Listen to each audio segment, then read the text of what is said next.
Hi, welcome to my talk. My name is Cristina Romero-Diaz and I'm a postdoc at Arizona State.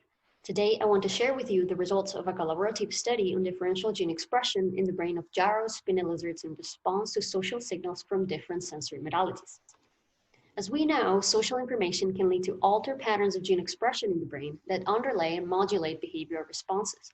For example, when a territorial songbird hears the song of a conspecific, they respond by modifying their own vocal and social behavior, and this change is accompanied by a large and rapid increase in a transcriptional regulator known as EGR1 in the auditory brain.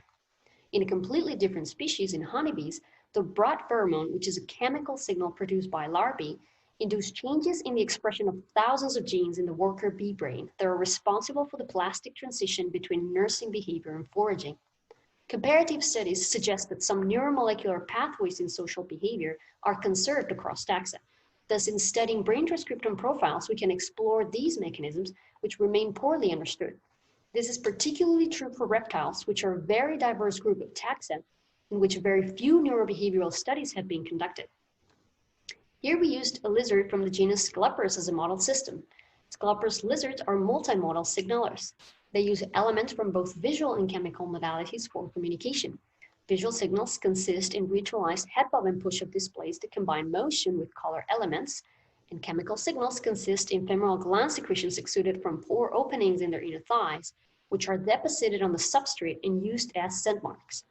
Males are territorial, and during the breeding season, they compete with other males using both of these signals in the same social context of territorial defense. Like many other species with multimodal communication, individuals integrate information from social cues in different modalities into context-appropriate behavioral responses. Although integrated behavioral responses may fundamentally differ from responses to unimodal signals, we really don't know whether and to what degree the neuromolecular mechanisms underlying the processing of social signals from different modalities differ. The aim of our study, this was to determine whether there are differences in brain gene expression between chemical and visual signals used in the same social context, and if possible, to identify candidate genes underlying signal processing in response to visual and chemical signals in lizards. We know from previous studies that exposing jarrovii males to conspecific visual and chemical signals elicits an immediate behavioral change. Resident males respond to stage territorial intruders by increasing the rate of visual displays and territorial patrolling. In response to conspecific scents from a male competitor, they increase the rate of chemosensory acts and their exploratory behavior. We used 18 wild-caught adult males in a territorial intrusion paradigm with 3 treatments. We presented lizards with either a visual stimulus, a chemical stimulus, or a control for 15 minutes, followed by 30 minutes of waiting time, after which we immediately extracted whole brain tissues and then sent samples out for sequencing. Like for many non-model organisms, there is a lack of genomic resources for Sceloporus lizards. So we assembled a de novo transcriptome and used both this transcriptome and the recently annotated genome of Sceloporus undulatus as a reference to conduct differential gene expression. Here, however, I'll be focusing on the results obtained using the reference genome of Sceloporus undulatus. These 2 species, Undulatus and jarrovii, diverged around 20 million years ago, and when mapping our generated reads, roughly 63% of them were uniquely mapped. With those map reads, we conducted differential expression analysis.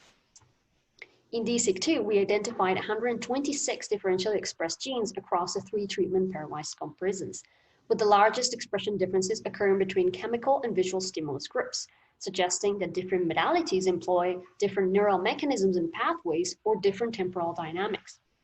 We also found more uniquely expressed genes in visual than in chemical stimulated individuals, as we can see in this Venn diagram. Here in the heat map, we see how expression profiles were more similar between chemical stimulated lizards and the control, and the largest differences occurred between visual and chemical stimulated individuals.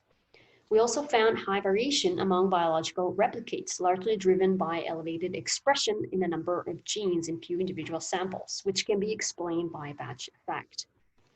In total, 15 genes were shared by stimulus challenge groups compared to the control, and these genes were associated with the extracellular region and involved in either different signal transduction pathways or synapse formation and neural plasticity, supporting that social plasticity relies on underlying neuroplasticity in the brain. Here's a subset of some of the enriched functional categories that we found. You can pause it if you want to see that in detail.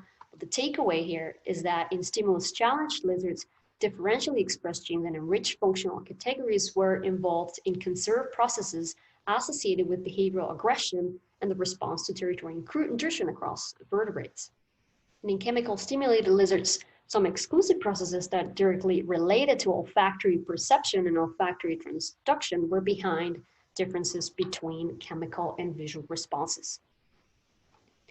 Overall, these results demonstrate that important differences in transcriptomic profiles between visual and chemical signal perception exist, and we could identify some genes involved in conserved pathways associated with aggression and the response to territorial intrusion across taxa. And finally, we demonstrate that the territorial intrusion challenge can be applied successfully to Sceloporus lizards, which make them a good reptilian model for the study of the neuromolecular basis of social behavior. That's it from me. Thanks for watching, and if you have any questions, please reach out. Enjoy the rest of your conference.